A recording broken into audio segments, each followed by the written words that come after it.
Esfera. Buenos días, Madre Esfera. Buenos días, Madre Esfera. Hola amigos, bienvenidos un día más al podcast de la comunidad de Madre Esfera. Ya sabéis, el podcast de la comunidad de creadores de crianza en castellano. Un podcast al que os traemos todo tipo de temas, todo tipo de entrevistas, pero siempre con contenidos que creemos que puedan ser estimulantes como el de hoy. Porque hoy vamos a haceros pensar, eso espero. O al menos haceros preguntas o, no sé, lo mismo nos dejan de escuchar ya desde este mismo momento. No tienen ganas.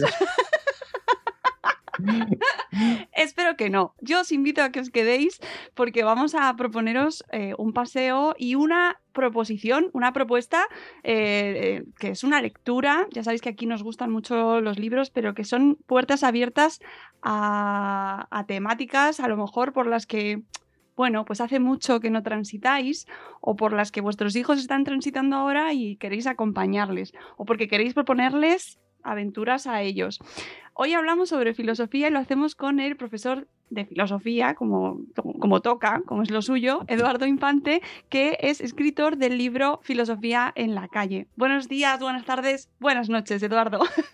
Hola, ¿qué tal? Muchas gracias por invitarme. Es un placer estar aquí con vosotros. Tenía muchas ganas de traerte aquí al podcast. Llevaba tiempo con tu libro en mi mesilla, bueno, en mi Kindle, en la mesilla, y con la lectura pendiente. Y te tengo que reconocer que el detonante fue aquellos tweets que vi tuyos diciendo que habían censurado o prohibido la lectura de tu libro en un colegio. ¡Oh! Bueno, no hay nada que fomente más la lectura que precisamente prohibirla, ¿no? O sea que la verdad que me hicieron un grandísimo favor y sobre todo hicieron un gran favor a los chicos, porque fueron los propios chicos los que de repente dijeron, pues ahora sí que lo vamos a leer, ¿no? Y fueron ellos los que se pusieron en contacto conmigo y me lo contaron y me dijeron que como acto de protesta todos en el recreo se ponían con mi libro a leerlo y a discutir y a debatir. Digo yo, bueno, pues esto es maravilloso. Claro, qué cosa, según te iba leyendo, según iba leyendo el libro me iba acordando de aquella situación y de por qué se había dado ese caso, porque me pareció sorprendente que fue en diciembre yo creo, del año pasado ya, ¿no? Si no me equivoco, nos encontrásemos con que no querían que leyese un padre, no quería que leyese su hijo o su hija tu libro. ¿Cómo nos explicamos esto? Pues bueno, hay un buen amigo mío que dice que no busquen muchas respuestas cuando la solución puede ser algo tan simple como la estupidez, ¿no? Pues quizás sea eso, ¿no? Es decir, ¿no? Quizás el pobre padre, pues la verdad que era un poco estúpido, ¿no? Y no, vamos, básicamente, claro, el libro, como tú habrás visto, pues lo que hace es que plantea un problema y luego lo que hago yo es aportar las diferentes visiones que tienen diferentes filósofos, muchas de ellas opuestas, precisamente para obligar al lector a leer, ¿no? Y este buen hombre, el pobre, confundía, cosa que agradezco, en el fondo, ¿no? Confundía el pensamiento de determinado tipo de autores con mi propio pensamiento, ¿no? Si fuera yo el que pensaba de esa manera. Exactamente era el capítulo que dedico al tema de Dios, en el que, bueno, por un lado hay autores que defienden que no solo que existe Dios, sino que la parte espiritual y el desarrollo espiritual del ser humano es algo necesario para un desarrollo completo, y hay otros autores que justo lo contrario, que consideran que, bueno, que la religión es una especie de enfermedad mental, ¿no? Y que lejos de hacernos mejores nos hace peores personas, ¿no? Este hombre pensaba que uno de esos autores, en este caso Richard Dawkins, que es uno de los mejores biólogos que hay actuales, que tiene un libro magnífico que se llama El espejismo de Dios, muy polémico, pues lo confundió conmigo, ¿no? Que por otro lado yo también le decía a estos chicos, no digo, joder, me podía haber confundido con Tomás de Aquino, ¿no? Pero bueno. Nada, hombre, ¿qué le vamos a hacer? Mira, en el fondo, como decía la buena de Hannah Arendt, a quien yo estimo mucho, no hay pensamiento peligroso, pensar es peligroso. Y yo creo que, bueno, pues eso es un poco, ¿no? A este hombre a lo mejor seguramente le da un poco de miedo que su joven y tierno hijo como digo yo, adolescente de 18 años, porque eran ya chavales de segundo de bachillerato, ahí está la historia, ¿no? Los sigamos tratando como niños pequeños, pues comenzase a cuestionarse el mundo en el que vivía, las tradiciones recibidas y comenzase, pues eso, a hacer filosofía, que no es otra cosa más que ejercer el derecho a pensar libremente, ¿no? Y a un libre examen de las cosas. Uh-huh. El libro me lo he bebido. Ha sido mira, como tú precisamente, de un trago. Y la verdad es que es un recorrido frenético y en el que no paras, de llevarnos de un lado para otro, de un filósofo a otro, de un tiempo a otro. Nos haces un paseo histórico. Y por las épocas diferentes, por diferentes temas que sin embargo son temas muy actuales, ¿no? Que yo creo que entiendo que es para captar la atención de tus alumnos. Sin duda. Bueno, en el fondo el libro no es otra cosa que el manual de filosofía que a mí me hubiera gustado tener a mí cuando yo tenía, pues eso, 17, 18 años. Entonces, bueno, me pasaba todos los años que no me terminaban de gustar mucho los libros de texto, que hacía la asignatura demasiado árida, demasiado formal, ¿no? Y a mí es que la filosofía es algo que me apasiona mucho y yo siempre intento transmitir esta pasión, ¿no? Intento, bueno, pues eso, no solo hacer pensar a mis alumnos, sino también pensar junto a ellos, porque muchos de los problemas que tratamos en clase son problemas que a mí realmente pues me hacen pensar, me hacen dudar, ¿no? Me hacen hablar con mis amigos, sobre todo en esos momentos en los que yo considero que es cuando se hace realmente filosofía, que es al final de una cena cuando se comparte una buena copa de vino y una buena conversación. Fíjate que Platón decía eso, que filosofar era conversar entre amigos, ¿no? Yo siempre apostillo, y si es con buen vino, pues mucho mejor, ¿no? Hombre, en el instituto no puedo llevarme la botella de vino, que lo mismo tendría problemas con algún inspector. Sí. Y también porque tengo clase a primera hora y tampoco apetece mucho, ¿no? Pero sí que me gusta, y siempre me ha gustado efectivamente entrar noqueando, como digo yo, a mis alumnos, ¿no? Planteándoles los problemas que a mí también me hacen que me cuestione y, como dicen ellos, que me raye, ¿no? Que me raye, ¿no? Hay un diálogo en el que Platón nos presenta a Sócrates junto con un joven que acaba de llegar a Atenas, un joven muy rico, ¿no? Que bueno, pues llega a Atenas precisamente para ser formados con los mejores educadores, ¿no? Y en este caso, como ha oído hablar mucho de Sócrates, pues le pide que le tome como alumno, ¿no? Y Sócrates accede, ¿no? Lleva más o menos un mes y este chico, la verdad que es bastante inteligente, enseguida se da cuenta de todo, ¿no? Y en ese momento el alumno le dice a Sócrates: mira, Sócrates, llevo un mes contigo, la verdad, de verdad, y no me das ni una sola respuesta. Lo único que haces es problematizarme, ¿no? Utiliza un verbo en griego que tiene muy difícil traducción, que es aporein, y que normalmente los textos clásicos traducen por, pues eso, problematizarme, ¿no? Y una vez tratando este texto con mis alumnos en clase, uno de mis alumnos encontró, yo creo que la traducción perfecta, que fue esa: no haces otra cosa más que rayarme, estás continuamente rayándome, ¿no? Pero continúa el alumno y dice: pero me rayas de tal manera, me problematizas de tal manera, que en el fondo lo que haces es embrujarme. Y esto es lo que tiene que hacer la filosofía, es embrujarnos, ¿no? Hechizarnos, ¿no? Hacer que estemos en ese momento asombrados, ¿no? Devolvernos otra vez a esa cara de asombro que tienen los niños pequeños, que siempre hemos sido y que deberíamos seguir siendo, cuando de repente contemplamos el universo, contemplamos la vida y nos hacemos preguntas. Pues es otra vez volver a hacernos esas preguntas. Y así intento yo comenzar en clase, ¿no? De hecho, muchos de ellos, mis alumnos, me preguntan enseguida: y bueno, ¿y tú qué es lo que piensas? Y digo, pues lo tengo complicado, Es decir, porque para mí muchas veces lo que hago es que les escribo sobre la pizarra un interrogante, ¿no? Y le digo, esto es lo que pienso. Es decir, el problema que os planteo es un problema que también me lo hago yo. Es decir, por ejemplo, ahora que acaba de salir, cuando hablamos de la existencia de Dios, es que para mí también es un problema. Es decir, y quiero tratarlo con vosotros porque también quiero pensar junto a vosotros, ¿no? Y intentar, bueno, pues encontrar junto con otros, no mi verdad ni tu verdad, sino, como decía Machado, la verdad con mayúsculas, ¿no? Y esto solo se puede alcanzar junto con otros. por qué siendo, además que lo explicas fenomenal y bueno, pues todo sería lo suyo que la filosofía estuviese en todas partes de una manera muchísimo más presente, más entusiasta, ¿no? Que todos acogiésemos esta palabra y todo lo que implica con mucha más alegría. ¿Qué pasa con la filosofía y por qué se nos hace cada vez más ajena?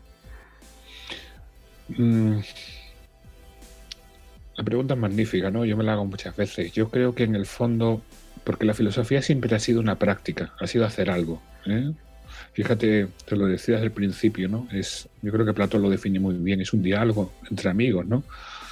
La palabra que utiliza además Platón precisamente tiene su sentido, porque enseguida está pensando en su maestro, en Sócrates. Sócrates no llamaba a sus alumnos ni discípulos, le llama compañeros, amigos. ¿Y qué ha ocurrido? ¿Qué ha ocurrido? Pues que vamos a comparar la filosofía, qué sé yo, con otra práctica, como pueda ser, por ejemplo, nadar, ¿vale? O como pueda ser, por ejemplo, cocinar, ¿no? Pues, ¿qué hemos hecho de la filosofía? Pues imagínate que alguien, bueno, se apuntase a un curso de natación y lo único que hiciese fuera leer y leer libros de historia de la natación, pero no entrase nunca en una piscina, ¿no?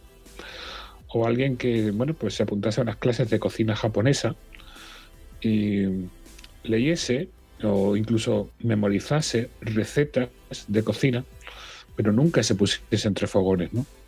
Y que en sí lo que llamamos práctica pues se reduzca a volcar unos contenidos memorizados sobre un papel, ¿no? Pues esto es lo que trágicamente a veces los profesores hemos hecho con la filosofía.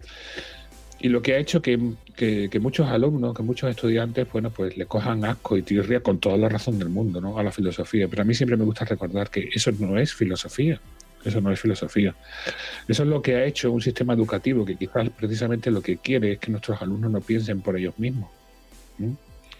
Que precisamente por eso lo que hace es narcotizar la filosofía, hacer de algo que es, como decía ese alumno de Sócrates, algo que embruja, ¿vale? Algo que aburre. Claro, la pregunta que tendríamos que hacernos es, pues eso, ¿qué interés habrá en que algo que embruje, algo que hechiza, algo que apasiona, de repente aburra? Preguntémonos, ¿ese algo qué es? Es pensar libremente, hacer un libre examen de las cosas, ¿no?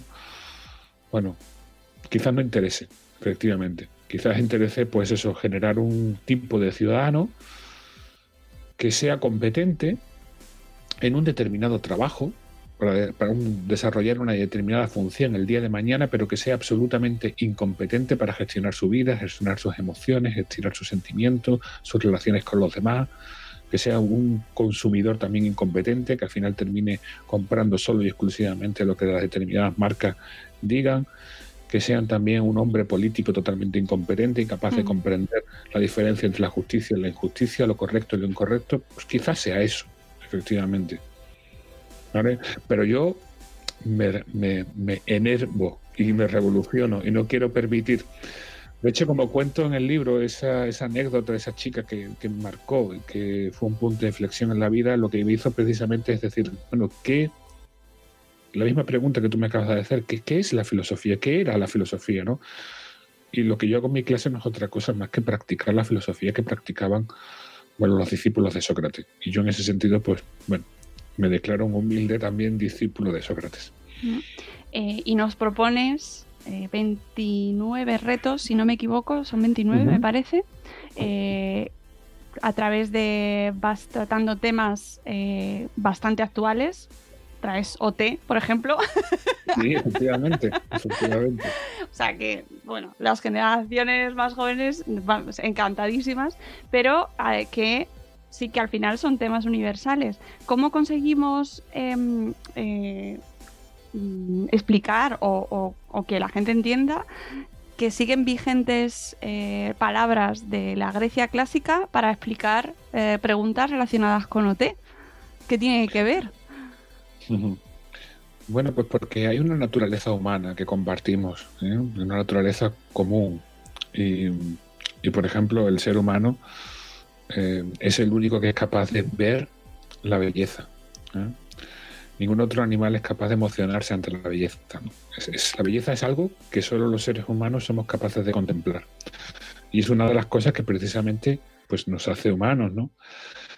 Y esa capacidad que tenían los griegos del siglo V antes de Cristo es la misma capacidad que tenemos nosotros hoy en día y que hace que un chico, por ejemplo, bueno, pues ante una determinada canción, por ejemplo, de OT, se emocione. Es decir, no solo sea capaz de escuchar ese sonido, que puede escuchar también mi perro, sino que sea capaz de captar algo más profundo o más humano, ¿no? Ese sentido, ¿no?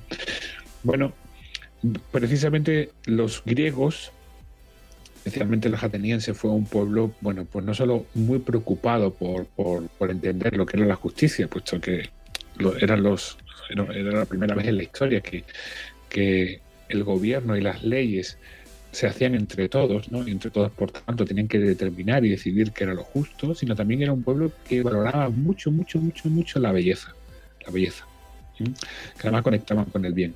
Y por tanto se preguntaron qué era el arte, ¿no? ¿Qué relación mantenía el arte con la belleza y cuál era la función que debía tener el arte? Y ya pues efectivamente había grandes discusiones acerca de si el arte tiene que entretener, ¿vale? Y también hoy en día, pues por ejemplo, muchos de nosotros nos lo preguntamos, ¿no? Yo discuto a veces con mi mujer, ¿no? Cuando llegamos y hacemos también filosofía justo después de cenar, cuando tenemos que decidir qué vemos en la tele, ¿sabes? Y ella muchas veces me dice, pues eso, toma una postura, que ya tomaron algunos filósofos griegos del siglo V, que es, bueno, pues el arte lo que tiene que hacer es evadirnos. Es decir, la vida ya es suficientemente dura, ¿vale? Y los días son suficientemente cansados como precisamente como para rayarme todavía más, ¿no? El arte tiene que evadirme, el arte tiene que entretenerme, ¿no? Bueno, pues ahí tenemos a Netflix fundamentalmente, ¿no? Bueno, pues otros autores consideraban que no, que el arte tenía que hacer el mundo más bello, ¿eh? Tenía que incrementar la belleza, ¿eh? Tenía que copiar la belleza del mundo, ¿vale? Y hacerla todavía más perfecta, ¿no? Bueno, pues también nosotros muchas veces pues buscamos eso, ¿no? También cuando, por ejemplo, hacemos fotografías con nuestro móvil, ¿no? Y utilizamos precisamente los filtros de Instagram, ¿no? Todavía para hacerla, ¿vale?, más perfecta, ¿no? Por lo tanto veo que no hay muchísimas diferencias, ¿no?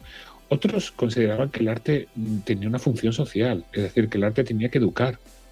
Es decir, que es lo que nos ocurre pues a muchos padres. Yo tengo un hijo adolescente, ¿no? Y bueno, desde que era pequeñito, bueno, pues me preocupaba lo que veía, lo que leía, lo que escuchaba, lo que yo, por ejemplo, algo que no me suele gustar mucho, es que los jóvenes y sobre todo las jóvenes, ¿vale?, escuchen determinadas canciones sobre todo de cierto tipo de letra, cierto tipo de música, que es el reggaetón, que transmite una imagen de la mujer pues totalmente misógina y machista, ¿no? Que debe ser solo y simplemente un objeto sexual del hombre y que tiene que humillarse ante el varón, ¿no? Bueno, pues ahí, ¿vale?, los niños y los jóvenes se van educando. Es decir, el arte, por tanto, ya había pensadores como Platón, por ejemplo, que consideraban que no, que el arte debía usarse, también tenía una tarea educativa. Es decir, debíamos usar el arte para acercar a nuestros jóvenes y también a los adultos, por supuesto, hacia los valores que luego queremos realmente vivir todos en una sociedad pues que esperemos que sea la mejor posible, ¿no? Bueno, otros consideraban que no, que el arte, por ejemplo, tenía que denunciar pues tenía que ser un instrumento de cambio social.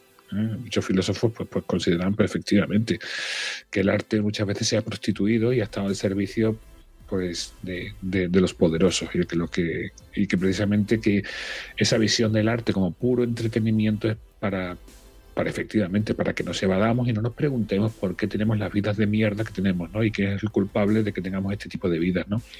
Y que el arte tendría que hacer justo lo contrario, tendría que abrirnos los ojos, ¿no? Tendría que enseñarnos la realidad, tendría que denunciarnos, ¿no? Entonces un arte pues que le gusta determinado alumnos míos, a los que valoro mucho, como es, por ejemplo, el rap, ¿no? El hip hop es un tipo de música que fundamentalmente lo que intenta hacer es cuestionar, denunciar las cosas que no están bien en nuestra sociedad. O, por ejemplo, los grafitis, ¿no? Banksy, por ejemplo, el gran grafitero, pues entiende el arte de esta manera, ¿no? ¿Vale? Cuando no, pues a partir de aquí, bueno, empiezo a dialogar con mis alumnos y es que está tan presente, es decir, cuando lo vas conectando con nuestros días, enseguida el debate nace, ¿no? Y lo podemos seguir haciendo, ¿no? Es decir, ¿qué es realmente música? En este caso, con el tema de OT. Es decir, ¿OT es realmente música? ¿Es real? ¿O esa música realmente es arte? Bueno, pues aquí hay tema para cortar, ¿no? Es interesantísimo. Si es que todos los retos, lo que me llama mucho la atención es cómo se consigue que, pues eso, discursos de hace siglos, traerlos con esa vigencia, ¿no? Y aplicarlos de esa manera y además con distintos enfoques, que me parece de lo más interesante. Y te tengo que reconocer que a mí al principio también me pasaba, decir, había partes que decía, pero esto lo está diciendo el autor, lo está diciendo, es el filósofo, tenía que recordar qué enfoque era, porque es verdad que puede llevar, tienes que recolocar. Pero la idea es que el lector, es una invitación al lector a que tenga que tomar una decisión, que tenga que elegir, porque yo siempre intento presentar varias perspectivas, como mínimo 2 y que esas 2 estén enfrentadas, ¿no? Pero si hay más, ¿no? También es un ejercicio de empatía. Es decir, no solo por un lado mi intención al escribir el libro era, pues eso, invitar al lector a pensar, ¿no? Mostrando diferentes perspectivas y sus argumentaciones, sino también entender que las personas que opinan de manera diferente a mí tienen sus razones, y que no son razones descabelladas, y que por tanto la persona que tiene una opinión diferente a la mía no es una persona malvada, ni es un enemigo al que tengo que destruir, sino es una persona a la que tengo que, en cierta manera, comprender y invitar, ¿vale?, a dar un salto más. Y como te decía, que es una frase que creo que resume muy bien cuál es el sentido del diálogo filosófico, ¿no? Ni tu verdad ni mi verdad, sino la verdad, y vamos juntos a encontrarla, ¿no? El sentido del diálogo filosófico, el fin del diálogo filosófico, es el encuentro. Y ahí está la clave. Es decir, algo muy diferente a lo que últimamente, bueno, pues veo fundamentalmente en redes sociales y que me entristece mucho, ¿no? Y es que cuando nos encontramos personas con opiniones diferentes, enseguida nace el enfrentamiento, ¿no? Nace la idea de que el diálogo tiene que ser algo así como un combate de boxeo, ¿no?, en el que uno tiene que perder necesariamente. Esto es absurdo, esto no es filosofía, ni mucho menos. La filosofía nace de un diálogo, sino más que hay que verlo. Por ejemplo, ver los textos de Platón o los textos también de Jenofonte, cuando nos plantea o nos presentan a Sócrates dialogando. Sócrates tiene una delicadeza, un trato, un buen trato, unas formas tan elegantes, ¿no? Incluso cuando tiene que rebatir, lo hace incluso hasta pidiendo perdón, ¿no? Disculpa, yo quizás no estoy... Estas formas tienen que volver, tenemos que recuperarlas, ¿no? Tenemos que volver a ser ciudadanos, ¿no? A ser sensatos. Claro, lo que pasa que parece... Yo estoy ahí totalmente imbuida en el espíritu, pero luego sales y entras en Instagram y es un escaparate de frases sin buscar en ningún caso el diálogo, porque incluso aunque se termine el texto con una pregunta, no se busca realmente el diálogo, se busca una exposición, ¿no? Los stories, las frases de las camisetas, ¿no? Ahora vivimos en eslóganes, o sea, todos son eslóganes. ¿Qué contrapeso encontramos ahí para ese influjo del mundo moderno en el que vivimos frente a la filosofía? ¿Y cómo conseguimos que la filosofía gane en esa batalla, ¿no? Es complicado, pero es complicado, pero no creo que haya que tirar la toalla. Y creo que la lucha es importante, porque además filosofía y democracia van de la mano, nacieron juntas. Y esa actitud filosófica es necesaria para que se dé efectivamente una democracia, ¿no? La democracia no es el gobierno de la mayoría. Eso puede convertirse justo en lo contrario, la tiranía de la mayoría sobre las minorías, ¿no? La democracia es la búsqueda conjunta del bien común. Fíjate que es algo tan importante hoy en día, ¿no? cuando en esta época de pandemia nos tenemos que estar continuamente preguntando cuál es, qué es el bien común, ¿no? Y cómo participar de ese bien común, ¿no? Que no queda tan claro, ¿no? Bueno, contestando a tu pregunta, mira, yo recuerdo que, bueno, en un momento determinado lo vi así como con mucha lucidez, ¿no? Que bueno, que la filosofía y la democracia pues nació no en un aula, sino nació en las calles de Atenas, ¿no? Se nació en los mercados, incluso en los gimnasios, ¿eh? Curioso, porque en Atenas el gimnasio era el lugar de formación del ciudadano, donde uno formaba el cuerpo y el alma, ¿eh? Por un lado, el gimnasio era el lugar en el que uno iba a cultivar la salud, bueno, las dos salud, por un lado la salud del cuerpo. De hecho, los directores de gimnasio no solo te daban unos ejercicios determinados para fortalecer tu cuerpo, sino también decidían cuál era una dieta que tenías que llevar para estar sano, para que se entendía, ¿no? Que había que cuidar, ¿no? El ciudadano tenía que cuidarse físicamente, pero también, sobre todo, tenía que cuidarse intelectualmente, ¿no? Por tanto, también era el lugar para el encuentro con otros ciudadanos, y no solo para juntos hacer deporte, ¿no? Sino también para juntos también hacer un deporte intelectual, que era fundamentalmente pues la filosofía, ¿no? Entonces se sacaban temas, se discutía, se dialogaba, se debatía, se escuchaba. Era muy importante escuchar, ¿no? Algo que hemos perdido, ¿no? Yo cada vez, no sé tú, pero yo cada vez, una de las cosas que más me preocupa de esta sociedad es que la mayoría de nosotros está más pendiente de lo que quiere decir o lo que va a decir que de lo que la otra persona está diciendo, y eso provoca efectivamente que nos estemos continuamente interrumpiendo, ¿no? El hecho de que nos interrumpamos, de que los amigos en general, incluso cuando estamos en un bar y estamos hablando de cualquier tema, da exactamente igual, el hecho de que de repente estemos continuamente interrumpiéndonos, lo que pone en manifiesto es que no estamos escuchando, es decir, que estamos más preocupados de lo que queremos decir que lo que la otra persona quiere decir. Desde esta actitud es imposible el diálogo, ¿no? En Grecia se reunían, se sentaban.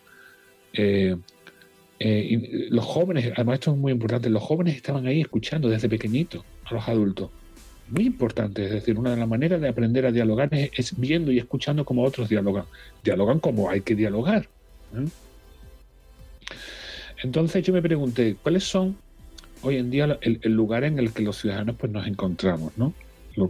¿Qué sería el equivalente a lo que en antigua Grecia era el mercado, era el ágora, eran las calles, ¿no? Donde ahí era donde se practicaba la filosofía, no en el aula. Pues sin duda eran las redes sociales, o son hoy las redes sociales, ¿no? Ahora bien, las redes sociales es algo, es un instrumento, es un medio que puede tener un buen uso, y como cualquier otro medio puede tener un mal uso.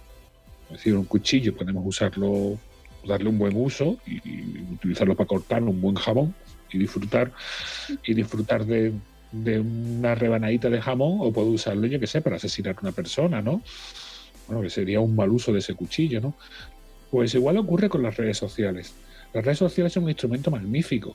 Es decir, las redes sociales han eliminado la distancia. Esto es brutal. Permiten una comunicación instantánea con cualquier persona del otro lado del mundo. Y como dice una buena amiga mía, dice ella, las redes sociales además nos han dado la libertad de emanciparnos de la dictadura del estúpido, ¿no? Y digo, ¿a qué te refieres? ¿No? Creo que se llama Cristina, ¿no? Y decía ella, sí, hombre, mira, dice, yo soy mayor que tú. Digo, bueno, tampoco tanto. Y me dice, pero en mi época, digo, que es más o menos como la mía, porque claro, dice ella, pues tú tenías que hablar con el que te tocaba al lado. Y puede ser que la persona que te tocase al lado pues fuera una persona maravillosa con la que aprender y con la que disfrutar y dialogar, o podría tocarte al lado tomando café un gilipollas. Entonces, claro, pues es lo que había. Pues si te tocaba un imbécil al lado, pues no. Pero hoy en día, dice mi amiga, mira, si yo me toco un imbécil al lado, no hay problema. Saco mi móvil, ¿sabes? Y tengo la oportunidad de ponerme a hablar con otra persona, ¿vale?, de cualquier otro extremo del mundo sobre temas interesantes. La pantalla del móvil, la pantalla de nuestro móvil es una puerta, ¿vale?, que no hemos tenido nunca a toda la información. Es decir, yo siempre pregunto, ¿no? O cuestiono, me hago esta cuestión, ¿no?, este dilema. ¿Podemos usar efectivamente el móvil para mirarnos algo más que nuestro propio ombligo, que es cuántos likes hemos tenido en este momento, o cuántos me gusta o lo que sea. O podemos usarlo para aprender lo que sea, da igual, algo que no tenga absolutamente nada que ver conmigo, desarrollarnos intelectualmente. Es decir, nosotros ahora mismo podemos coger el móvil y abrirlo para, qué sé yo, para simplemente saber qué es un virus, por ejemplo, y cómo se transmite.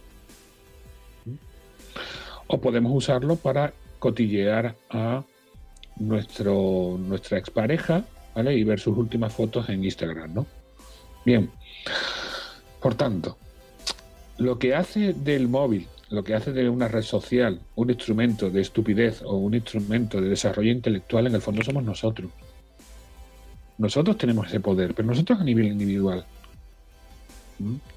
Incluso los seguidores también, ¿no? Yo, por ejemplo, una de las cosas que hago, yo me muevo mucho en Twitter, pero una de las cosas que hago es seguir a gente, cabal, eso sí, de posiciones ideológicas diferentes a la mía, ¿vale? Porque me interesa saber cómo piensan y cuáles son sus razones y sus argumentos. Y a veces tengo que reconocer que efectivamente, que en ciertos aspectos me hacen dudar y digo, coño, pues parece que tienes razón, pues a lo mejor esto me lo tengo que volver a mirar. Porque el otro día leí un texto de Marina Garcés, de la filósofa española magnífica, que hablaba, reducía la filosofía, decía algo así como que la filosofía era reflexión, que en el fondo no es otra cosa más que reflexión, es volver sobre uno mismo, ¿no? Y decía él, algo que podemos sintetizar en una frase así como, oye, ¿y si lo pensamos esto otra vez? Pues yo creo que la filosofía es esto, volver a pensar las cosas, y a veces nos ayuda, ¿no? Entonces yo, por ejemplo, las redes sociales lo utilizo para reflexionar, y la gente me hace reflexionar, ¿no? Bueno, depende de nosotros, en el fondo. Depende de nosotros. Yo tengo la esperanza, efectivamente. Tiene sus peligros. Las redes sociales tienen muchos peligros. Mira, hay un filósofo actual, surcoreano, con un nombre para un andaluz como yo, de muy difícil pronunciación, Chul Han, aunque, bueno, él lleva muchos años en Berlín, da clases en Berlín, y ha estudiado muy a fondo el fenómeno de las redes sociales, ¿no? Él es muy pesimista. Yo me encuentro a mitad de camino, ¿no? O más bien diría, mira, déjame que te explique, aquí hago un pequeño impact, ¿no? Él es fatalista y yo soy pesimista. Mira, habría tres posiciones, ¿no? Ante la realidad. La persona positiva, ¿no? Optimista, la del pesimista y la del fatalista. Y a veces se confunden el pesimista y el fatalista. El optimista es el que piensa que las cosas de por suyo son buenas y van a salir bien. Y no hace falta intervenir. Todo va a salir bien, ¿vale? Es un poco ese mensaje que la gente ponía hace unos meses, ¿no? Sí, vamos a salir mejores. Sí. Todo va a salir bien. Todo va a salir bien. Bueno, yo siempre que lo veía decía, todo va a salir bien si hacemos algo. Si no hacemos nada de suyo, no. La del fatalista es la que piensa que da igual, no merece la pena. No merece la pena porque ya está decidido, ¿no?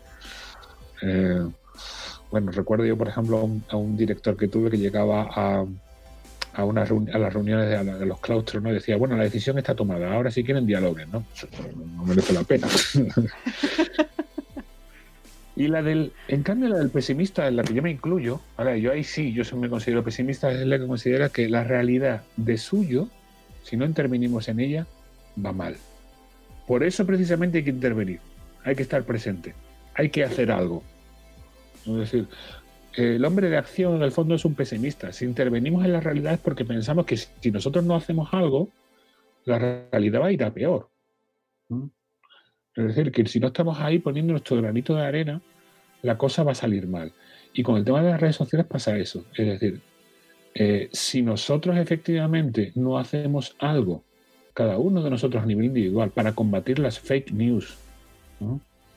Para combatir la estupidez, para combatir los fascismos y los populismos que están tan de moda ahora mismo y que campan a sus anchas, ¿no? Pues entonces efectivamente nuestra democracia, tal y como la conocemos, pues tiene sus días contados, ¿no? Como también Atenas, la democracia ateniense, también tuvo sus días contados, ¿no? Por eso creo que esto hay que estar presente. Y en las redes sociales lo que también hay mucho es el imperio de la emoción. ¿Cómo nos abstraemos de ese imperio absoluto de la emoción y recuperamos y damos paso a la razón? Ay, vaya pregunta que me haces. Es que estoy dándole vueltas, de unos meses dándole vueltas a esto que me planteas tú. De hecho, estoy por empezar a hacer un spoiler. Un spoiler. Estoy Bien. pensando ahora mismo dentro de nada, en abril saco un nuevo libro que va sobre unos filósofos que a mí me gustan mucho, que son los cínicos. Va a ir sobre cómo ser un cínico en el día de hoy, en el mundo de hoy. Qué bien. Ese ya está entregado, ese ya va a salir, pero el que le estoy dando vuelta ahora, quiero escribir uno que va a ser algo así, que va a llevar por título un concepto, que va a ser el de la sociedad infantilizada. Mira, que tiene mucho que ver con tu podcast, ¿no? Me encanta. Sí, porque yo lo que empiezo a percibir es que los adultos nos estamos comportando como niños pequeños. Claro. Y curiosamente, aquellas actitudes que intentamos corregir en los niños pequeños, precisamente las corregimos porque queremos que lleguen a ser hombres plenos, hombres y mujeres plenas, y que lleguen a desarrollarse, ¿no? Y que puedan gobernarse a sí mismos, ¿no? Pues son las que ahora mismo, pues, oye, campan a sus anchas, ¿no? Por ejemplo, la pregunta que me hacía el otro día. La perreta del niño pequeño, ¿no? La perreta del niño pequeño precisamente lo que manifiesta es su incapacidad para controlar el deseo, ¿no? Y además su necesidad de que su deseo se satisfaga inmediatamente, ¿no? Y cuando no se satisface inmediatamente, efectivamente, el niño tiene una fortísima capacidad de incapacidad de frustración, ¿no? Pero yo me preguntaba el otro día, ¿realmente Amazon qué es lo que nos vende? ¿Cuál es el producto real que nos vende Amazon? Lo que realmente nos vende Amazon efectivamente es que nuestros deseos, ¿vale?, se van a cumplir, se van a satisfacer de manera inmediata. Inmediata. Y de hecho nos estamos acostumbrando a eso. Y tengo un par de amigos que son repartidores y me comentan, ¿vale?, lo tremendamente estúpida y maleducada que es la gente, ¿vale?, porque no le entregas el paquete en un momento justo cuando ellos lo quieren y ellos lo desean, ¿no? Y yo siempre, claro, digo, ese comportamiento es un comportamiento absolutamente infantil, ¿eh? Otro comportamiento infantil, efectivamente, es utilizar una lógica, ¿vale?, que es muy egocéntrica. Es decir, el niño pequeño tiene que ir madurando, ¿no? Va pasando por unas fases en la que se va abriendo a la moral, ¿vale?, al concepto de lo bueno y lo malo, ¿no? Y en esas fases, pues, el primer paso es descubrir que esto es tremendo, es que el niño no sabe que hay otros. De hecho, el bebé se confunde con su madre, ¿eh? Él es su madre, ¿eh?, o su madre es él, ¿vale? Poco a poco comienza a diferenciar que hay otro ser, ¿vale?, con otras necesidades, ¿no? Y hay otros seres con otras, descubre de repente el otro, ¿no?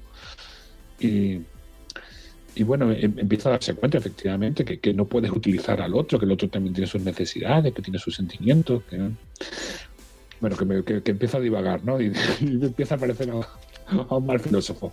A donde quería ir es que el niño pequeño utiliza una lógica, un concepto del bien y el mal, que es que bueno es todo aquello que me apetece, ¿vale? Bueno es todo aquello que me gusta, bueno es todo aquello que quiero, y malo es todo aquello que me ofende, malo es todo aquello que no me gusta, ¿no?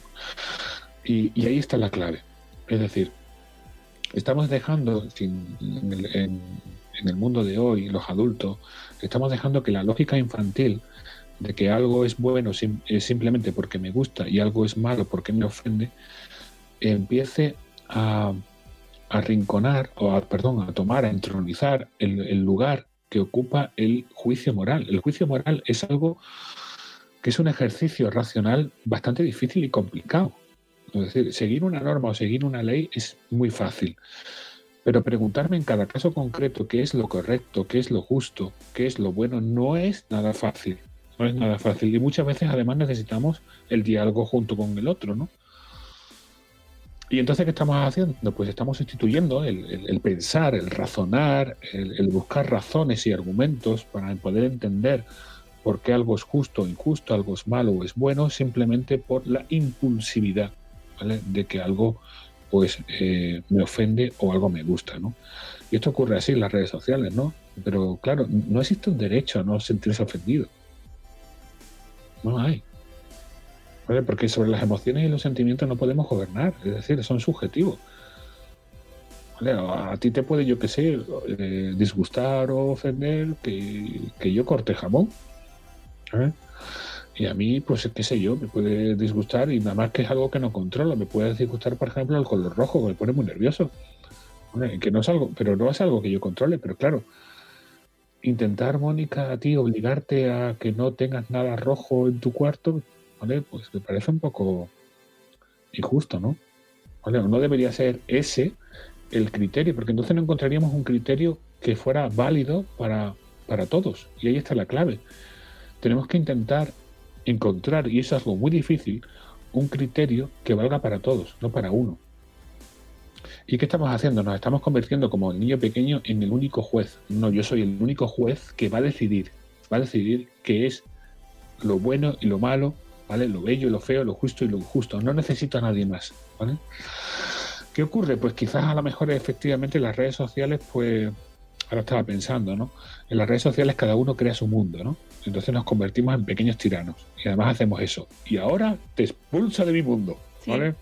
Como has dicho algo que no me gusta, que no, bueno, pero lo importante no es si te gusta o no te gusta, lo importante es si es verdad o no y qué razones hay, ¿no? Pero no, la verdad yo, me ofendes, fuera de mi mundo, ¿no? Ya. ¿No? Claro, es que, madre mía, el gesto da para tantas horas. Claro, y yo tengo que sacar al perro, ¿eh? A Nietzsche. Efectivamente. No, pero sobre todo me parece esto un melón impresionante con nuestros hijos y cómo fomentar en ellos el debate real, porque en las redes sí vemos debates o no, debates a lo mejor entre comillas, ¿no? Bandos más bien, sí. Pegándose unos a otros, pues yo qué sé, identidad de género, pues el debate de los derechos trans, que además te va expulsando a la persona que quiere entrar a ver los argumentos, porque no son argumentos, son directamente ataques. Efectivamente. El problema es ese, es que no entendemos lo que es un diálogo, ¿eh? Hay dos filósofos actuales alemanes, bueno, uno de ellos, el pobre ya palmó hace poquito, y bueno, que plantean efectivamente cómo tendría que ser un diálogo ideal, porque también es importante que tengamos un modelo, ¿vale? Y además lo dicen, yo sé que este es el modelo, que este es el ideal, pero bueno, es bueno tener un ideal pues para saber efectivamente cómo estamos, ¿eh? Si yo, por ejemplo, tengo un modelo de belleza, pues entonces, comparándome con él, pues puedo saber si soy más o menos bello, ¿no? Claro, pues aquí igual. Y claro, los ítems que pone son muy interesantes, ¿no? Uno de ellos, por ejemplo, es que ellos están pensando fundamentalmente para temas normativos, es decir, lo que sería bueno, tanto para el campo de la ética como para el campo de la política, ¿no? Entonces dicen, lo primero es que si queremos establecer una norma justa, correcta, buena, pues deberían participar en ese debate todas las personas afectadas por la norma. Esto es muy interesante. Yo a veces se lo planteo a mis alumnos, cuando vemos esto digo, si enseguida cojo y digo, ¿se acata ahí? O muchas veces está puesto ahí en el corcho del aula, digo, están las normas de convivencia del centro, digo, ¿vosotros habéis participado en la redacción de estas normas? Vaya, pues ya empezamos ya un punto menos, ¿no? para este diálogo, ¿no? Bueno, van marcando ítems bastante interesantes, ¿no? El primero es ese que te decía yo. Otro es que sea público. Muy importante, que no sea puerta cerrada. No solo que participemos todos, sino que sea público y todo el mundo sepa, ¿no? Y algo muy importante, dice, a mí me gusta mucho, dice él, solo hay una obligación. Solo hay una obligación. La obligación es dar razones y argumentos. Dar razones, ¿vale? Y en ese debate y en ese diálogo, al final, aceptaremos aquellas razones que aguanten todas las críticas, todas las refutaciones, ¿vale? Y todos los intentos de falsarlas. Es decir, aquellas razones que sean aceptadas por todos, ¿no? ¿vale? Porque el fin del debate precisamente es ese, es encontrar una norma que se base en razones que sean aceptadas por todos, ¿vale? Y esto es complicado y difícil, pero también al mismo tiempo yo creo que es algo muy importante cuando establecemos cualquier tipo de debate. Por ejemplo, el que tú comentabas, de los derechos trans. Bueno, debemos participar todos.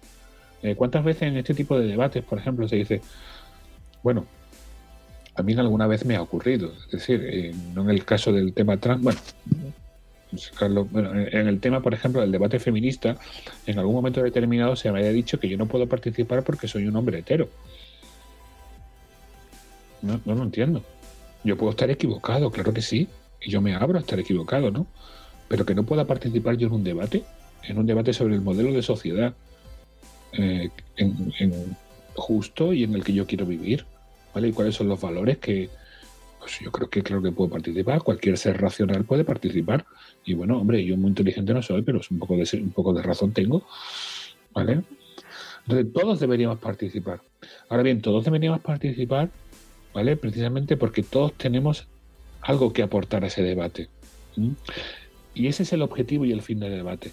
Es decir, encontrar entre todos unas razones para establecer unos valores, unas normas que sean válidas para todos, ¿no? Y esta es la clave. Bueno, yo creo que hay que volver, efectivamente. Por eso te digo que la filosofía tiene mucho que aportar, hombre. Que Apple y Habermas, que son estos dos filósofos, yo creo que tienen mucho que aportarnos, ¿no? Tienen... Sí. Y, por ejemplo, a esto, en el día a día, en nuestras redes sociales, el saber cuando dialogamos y debatimos con otro, ¿cuál es el fin? ¿Cuál es el objetivo de ese diálogo?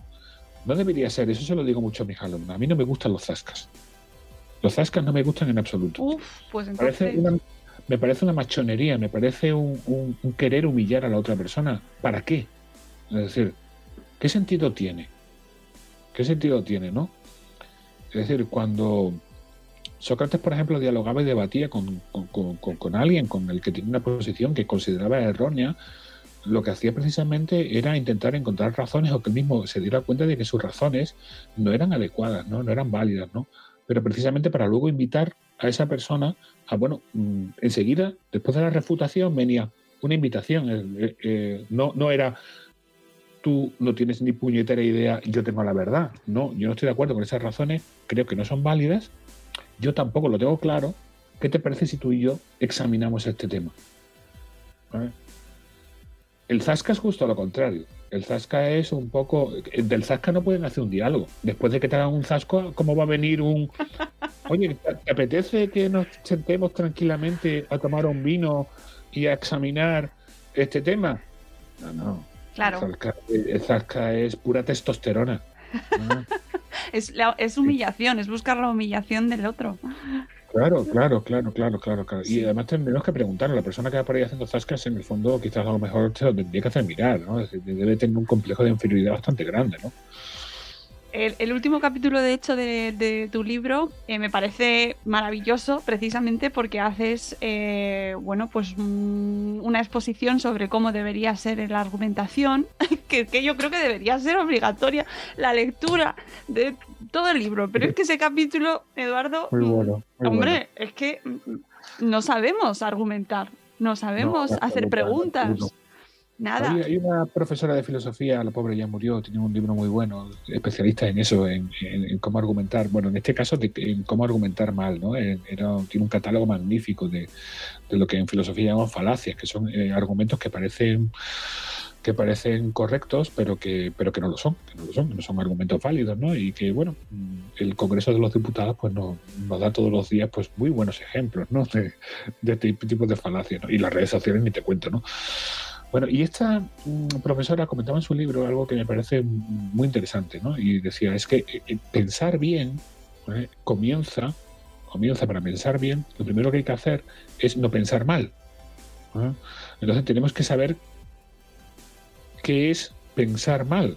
Entonces, en ese capítulo, efectivamente, toda la primera parte del capítulo lo dedico a enseñar a los chavales a que no se la metan doblada, ¿no? A que no les engañen, ¿no? Y a que sean capaces de destapar algún catálogo de falacias para que sean capaces de destaparla. Y de hecho luego solemos hacer muchos ejercicios que lo pasamos muy bien, ¿no? Es decir, les invito a que durante una semana, pues en redes sociales y también En el caso de la política, además también que eso se lo pasa muy bien, se lo pasan pipa, ¿no? Digo, esta semana vais a seguir un poco a nuestros políticos, también las redes sociales, y vais a ir buscando modelos de las falacias que hemos estado dando en clase, ¿no? Bueno, y bueno, pillan cacho, pero bueno, una barbaridad, ¿no? Cogen ahí, hacemos un catálogo divertidísimo, ¿no? Y aunque también al mismo tiempo me comentan, ¿no? Que me dicen algunos padres, ¿no? de mis alumnos, que los que también me llevan muy bien, me dicen que comienzan a cogerme manía pues por eso, ¿no? Pero no sabes lo que es ahora cenar con mi hijo, ¿no? Cada vez que estamos hablando, me dicen, eso es una falacia. Eso es un argumento eso es un argumento de autoridad, de falsa autoridad. Eso no vale. Eso, joder, chico, de verdad, ¿eh? Enséñale otras cosas. Pero claro, tu libro está pensado para jóvenes, pero es que los padres también nos lo tenemos que leer. Claro, porque también los niños, nuestros niños no son imbéciles, no son idiotas. Y también lo que no podemos hacer como padres es darle argumentos erróneos. Es decir, puede que la norma que nosotros, por ejemplo, queremos ponerle que sea exactamente igual, ¿no? Por ejemplo, yo que sé, queremos ponerle una limitación, ¿no? Queremos que nuestro hijo, nuestra hija adolescente, pues que llegue a determinada hora a casa. Bueno, ahora está claro por el tema de las restricciones, ¿no? ¿Vale? Pero lo que no podemos hacer es que el argumento sea, cuando nos pregunten ¿y por qué? Que el argumento que usemos es porque lo digo yo, que pasó soy tu padre, ¿no? Eso no es un argumento válido. Eso no es un argumento válido. Tenemos que saber argumentar porque no son imbéciles, no son idiotas. Y porque ahí precisamente lo que estamos enseñándoles es el autoritarismo. Es que el día de mañana, mira, estoy recordando ahora mis tiempos mozos, cuando yo era muy jovencín, era voluntario en un centro de menores y un compañero mío, bueno, él era profesional, era educador, ¿no? Y un día tomando una copa con él, habíamos quedado y vino triste. Y le digo, ¿qué te pasa, Alberto? Y me dice, joder, macho. Mira que él había tenido un padre muy autoritario, muy tiránico, ¿no? Entonces él me comentaba, pues eso, que dice, da igual, tengo un grado en educación social, tengo un máster, ¿sabes? Y acabo de soltarle una perorata a un chaval que era exactamente la misma que me soltaba mi padre a mí, ¿no? Y que yo cuando la escuché por primera vez, bueno, pues me pareció una gilipollez y me pareció que mi padre me está tratando como una mierda, ¿no? Y bueno, pues precisamente eso, es decir, nosotros al mismo tiempo, no solo cuando estamos ejerciendo como padres, no solo obviamente estamos acompañando a nuestros hijos a madurar como hombres o como mujeres, sino también le estamos enseñando a ser padres. Por eso precisamente tenemos que argumentar bien también nosotros. Hombre, y a preguntarnos por qué hacemos las cosas que hacemos. Es decir, a plantearnos esas preguntas, que al final es de lo más importante que puedas hacer en la vida, es la crianza, ¿no? A ver qué estás haciendo con tus hijos, con lo cual también esas preguntas son fundamentales en la familia y en casa y en la mesa y preguntarnos por qué tomo esta decisión y no la otra. O sea, a mí me parece fundamental. Claro, y porque también por crear en la mesa, ¿no?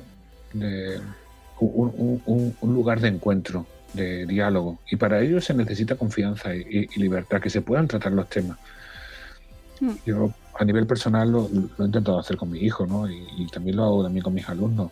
Yo siempre lo digo del aula, digo, este tiene que ser un espacio de confianza y de libertad. Debemos confiar los unos en el otro. Me pongo ese ejemplo. Yo cuando también una de las cosas, mis aficiones es el teatro, ¿no? Ahora lo tengo un poco abandonado. Cuando comencé a dar clases de teatro, enseguida me di cuenta que había una norma ética que me parecía maravillosa, y era que nadie se reía del otro. Que era un lugar de confianza. Es decir, tú podías hacer lo que fuera, y de hecho la gente muy tímida les encanta precisamente el teatro porque sabe que hay una norma ética, es que ningún compañero se va a reír de ti, ¿no? Que las tablas es un lugar de confianza en el que podemos confiar en el otro, ¿no? Y yo siempre intento, cuando entro en el aula, eso, que también igual, que sea un lugar de confianza. Y también la mesa de mi cocina también tiene que ser eso, tiene que ser una mesa de encuentro. Y eso hay que ir construyéndolo día a día, para que el día de la mañana, cuando nuestro hijo necesita de nosotros, necesita hablar de un tema que le preocupa, incluso que le hace sufrir, pues pueda soltarlo encima de la mesa y que seamos nosotros y no Netflix o una red social, ¿vale? O un blog quien hable y dialogue con nuestro hijo. Y además sobre temas tan importantes como los que recoges tú en el libro, suicidio, la muerte, la vida, ¿no?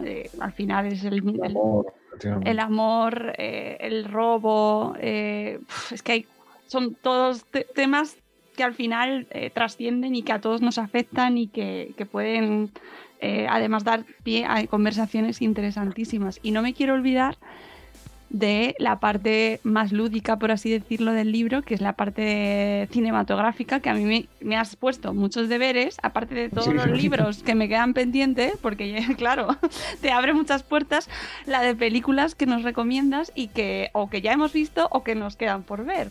Y que me parece una parte que complementa de manera maravillosa todo lo que nos vas contando, porque también nos abre muchas posibilidades a las familias, que es ver esas películas que nos recomiendas con nuestros hijos. Yo soy un gran amante del cine, me viene de mi madre. Mi madre también le encanta el cine, sobre todo el cine clásico, y desde pequeñito yo me sentaba con ella a ver cine, o más bien me sentaba ella a mí, que recuerdo, ¿no? Ella me seleccionaba las películas y me decía, vamos a ver esta película, no sé qué. Y hacía algo también muy, muy, muy bonito, ¿no? Que siempre me preguntaba al final qué había sentido y qué me había hecho pensar. Y el diálogo con mi madre después de la película, esa especie de cineforum que hacíamos madre e hijo, pues a mí me marcó, me dejó un gran sabor de boca, ¿no? Y me convirtió pues también en un aficionado al cine, ¿no? Que en el fondo, bueno, pues el cine yo digo también que es pensar con los ojos, ¿no? Porque, bueno, las grandes películas precisamente lo que nos hacen es eso, a través de la proyección, del ver, del percibir la vida de otros, pienso mi propia vida, ¿no? A mí por eso me gustan también las películas lentas, porque las películas lentas me permiten precisamente pensar, es decir, las películas que son rapidísimas, que solo son acción, que no me da tiempo a asimilarlo, ¿no? Es decir, estoy totalmente volcado en lo que está pasando ahí. La película lenta enseguida hace que vea conexiones con mi propia vida y que yo me pregunte también a partir de la vida de lo que estoy viendo en la pantalla, ¿vale? Me pregunto acerca de mi propia vida, ¿no? Entonces, bueno, yo utilizo mucho el cine también en el aula, ¿no? Les hablo, les narro, ¿no? Y aparte que también me gusta que, como digo yo, que el aula sea una ventana abierta al mundo, ¿no? O abrir ventanas, ¿no? Y que ellos miren por ahí, ¿no? Y ir dejando, pues eso, en los chavales ese pozo, ¿no? Esa sed, ¿no? De decir, a lo mejor, y me ocurre mucho que en la mayoría de mis antiguos alumnos pues ya me dicen que, bueno, que les han cogido un cariño al cine y que ven cine clásico y esto es algo que me apasiona, ¿no? De vez en cuando también pongo alguna secuencia, no me gusta, pero pues sí que pongo alguna secuencia en el aula, sobre todo de cine muy clásico, ¿no? Me encanta cuando la primera reacción de los alumnos cuando la pongo es blanco y negro, ¿qué es? Entonces yo digo, tranquilos, ¿verdad? Yo siempre les pongo un poco en el contexto, les fui narrando, ¿no? Les voy contando una especie de cuento y digo, y ahora, venga, atención, ¡flash! ¿No?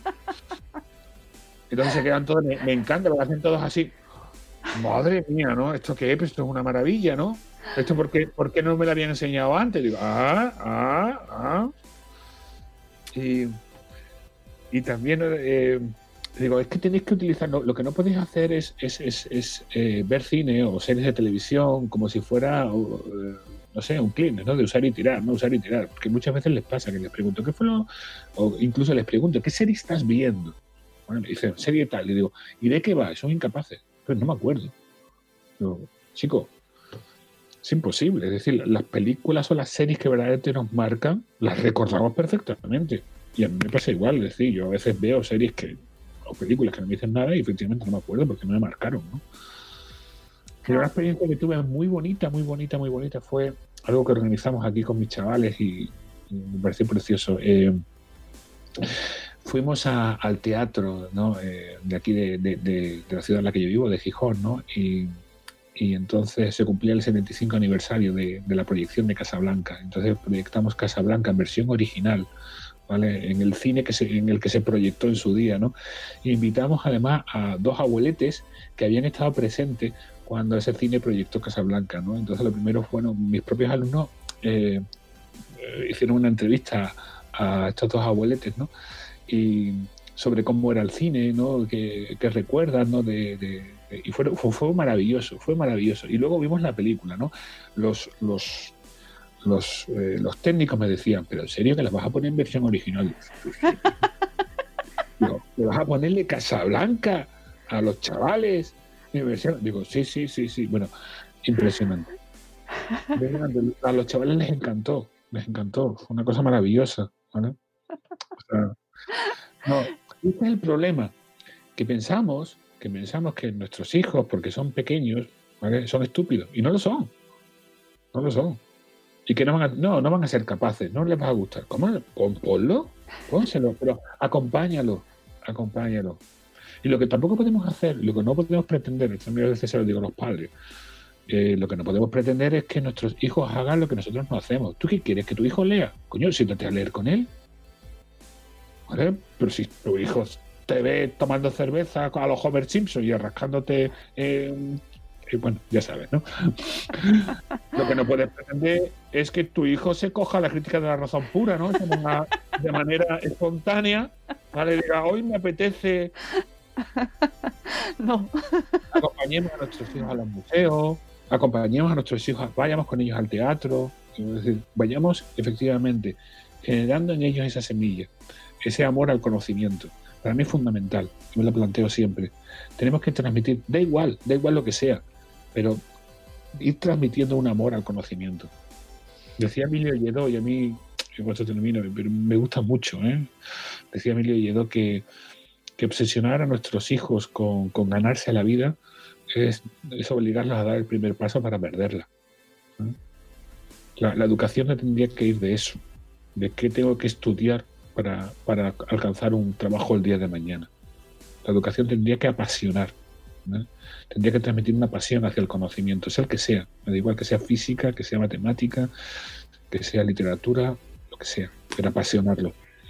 Has abierto ahí, perdóname, pero claro, para cerrar me parece que, claro, me dejas ahí justo con el utilitarismo, ahí que lo tenemos ahora mismo. Es que el otro día escuchaba a una chica reivindicar las enseñanzas para algo útil en la universidad y no enseñarnos cosas que tenemos en Google al alcance de un clic. No sé si lo viste, cierto clip que pusieron y claro, es que es todo lo contrario a lo que estás comentando, ¿no? Estamos obsesionados por el conocimiento útil para dominar esta herramienta, para tener esta profesión y salir adelante, y el conocimiento ya lo encontraré. Lo demás está en Google. Pues habría que recordar algo simpático, ¿eh? Mira, fíjate, en la antigua Grecia había 2 tipos de educación: la educación del hombre libre y la educación del esclavo. El esclavo no tenía acceso a la educación del hombre libre, ¿vale? Y el esclavo precisamente tenía que educarse para un trabajo, porque eso es lo que era el esclavo, ¿vale? Pero en cambio el hombre libre podía educarse en las artes liberales, que eran las artes liberales precisamente porque las estudiaba no para un trabajo, sino porque en sí son valiosas. ¿Y por qué son valiosas? Porque despliegan nuestras capacidades, porque nos hacen entender el mundo en el que vivimos, porque educan nuestra sensibilidad para poder captar la belleza, o la justicia, o cualquier otra cosa digna de valor. Por eso yo siempre digo que hay que diferenciar hoy en día lo útil de lo valioso. A mí cuando me preguntan que para qué sirve la filosofía, digo que para nada. No sirve para nada, porque la filosofía no es útil, la filosofía es valiosa. Y pongo siempre el siguiente ejemplo. Digo que, bueno, que un sacacorchos es un instrumento bastante útil, pero que abrir una copa, una botella de vino y compartirla con alguien a quien amas mientras que cae la tarde y el tiempo se detiene, eso es algo valioso. Y en el campo del conocimiento ocurre igual. Podemos diferenciar los saberes útiles de los saberes valiosos. Los saberes útiles pues son esos, los que nos enseñan a ser productores competentes de una mercancía. Pero también tenemos que preguntarnos, ¿útiles para quién? En cambio, los saberes valiosos son algo que da mucho más, que dan un plus. Son los saberes que nos acercan de algún modo a, pues eso, al bien, a la belleza o a la verdad, ¿vale? Que despliegan nuestras capacidades como seres humanos al máximo desarrollo, ¿no? Hay cosas que valen en sí mismas, y las cosas que valen en sí mismas, que no valen por otra, ¿eh? Como medio para alcanzar otra cosa, esas son las que tienen un verdadero y auténtico valor, y esas son las que deberíamos perseguir. Sí, independientemente de luego el sistema que pueda estar mejor o peor, porque es verdad que el sistema educativo pues tiene todo El sistema educativo lo que en tiene. España es un desastre. Voy a citar a un ex alcalde de Jerez de la Frontera, ¿vale? Lo voy a parafrasear, ¿no? A Pacheco, que lo metieron en la cárcel por decir que la justicia es un cachondeo. Bueno, pues yo diría que la educación en España es un cachondeo. Espero que la ministra de Educación no me meta a mí en la cárcel. Espero que no. Pero bueno, lo mismo estaba más calentito que aquí, pero bueno. Espero que no. Pero, ¿por qué es un cachondeo? Pues porque lo que no puede ser, Mónica, es que a cada cambio de gobierno haya un cambio de ley educativa y que la educación no sea nunca, y la escuela que tenemos no sea la escuela de todos, sino que vayamos cambiando la escuela del PP por la escuela del PSOE, la escuela del PSOE por la escuela de Podemos, la escuela de Podemos por la escuela del PP, y así seguidamente. Una educación profundamente ideológica, una educación en la que no participan en la redacción de la propia ley educativa los profesores, ni los estudiantes, ni los padres, ¿vale? Sino simplemente técnicos que trabajan para un gobierno de turno y que, bueno, pues eso, es un auténtico cachondeo. Es decir, y lo que no puede ser efectivamente una ley educativa que tiene la caducidad del gobierno que la ha nombrado, ya es un fracaso. Es un fracaso. Es decir, imaginémonos, por ejemplo, un código normativo, da igual el que sea, que esté cambiando con cada cambio de gobierno. No lo es. Pues sería para hacérnoslo mirar, ¿no? Y todos decimos efectivamente que la educación es lo más importante, bla, bla, bla, bla, bla. Pues no se nota. No se nota primero en esto, en que no somos capaces de sentarnos una puñetera vez, ¿vale? Y entender que la educación es tan importante que no puede ser algo ideológico, que tiene que ser la educación de todos. Es decir, que tenemos que preguntarnos y tenemos que diseñar entre todos el modelo educativo que forme a los ciudadanos del mañana, ¿no? Sino que además es un cachondeo por el dinero que aportamos. Es decir, ¿qué carajo va a ser tan importante cuando lo que dedicamos a educación es literalmente una porquería? Y cuando incumplimos precisamente las leyes educativas. Mira, y con eso lo dejo como dato, porque claro, esto lo desconocen mucho. Con el tema del COVID, pues enseguida nos pusimos por una de las medidas que se tomaron, una medida sanitaria fue reducir las ratios. Vamos a reducir las ratios para que no se contagien, etcétera, etcétera. Las ratios se redujeron a lo que marcaba ya la ley. Una ley de 1996 marcaba una ratio que se ha venido incumpliendo sistemáticamente. ¿Vale? Esto no es calidad educativa. De tener aulas masificadas impide la excelencia educativa. Se puede dar clase, claro que sí, pero no se puede dar clase de manera individualizada y de manera excelente. Al final termina siendo un menú para todos. Y ya sabemos lo que ocurre cuando se da el mismo menú para todo el mundo, ¿no? Sí, totalmente de acuerdo. Eduardo, podríamos estar hablando... Yo por mí encantado, pero tengo ahí a Nico en la puerta. No. Me mira con una cara de... Yo también tengo dos ahí también. No perro, pero... Pero así bestia. ¿Qué es lo que tiene Filomena, no? Que nos ha dejado a todos en casa metidos y No, te libero ya, que ha sido un placer hablar contigo. No, y para mí también. De verdad, espero que espero con muchas ganas el libro que sale en abril. En abril. Fantástico, me has dado una alegría. El día del libro, pues saldrá para el 23 de abril, el día del libro, que también es mi cumpleaños. O sea, Anda, mira, qué bien. Pues me hace mucha alegría porque me ha gustado mucho el libro y me he quedado con ganas de más.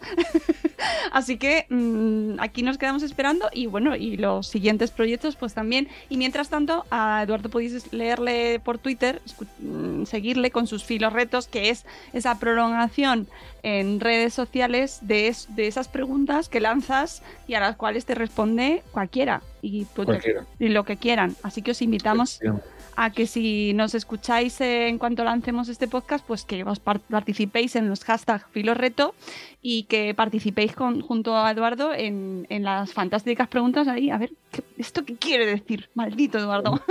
Maldito, me encanta eso, Mónica, maldito. Lo voy a utilizar yo como eslogan, maldito Eduardo. Utilízalo.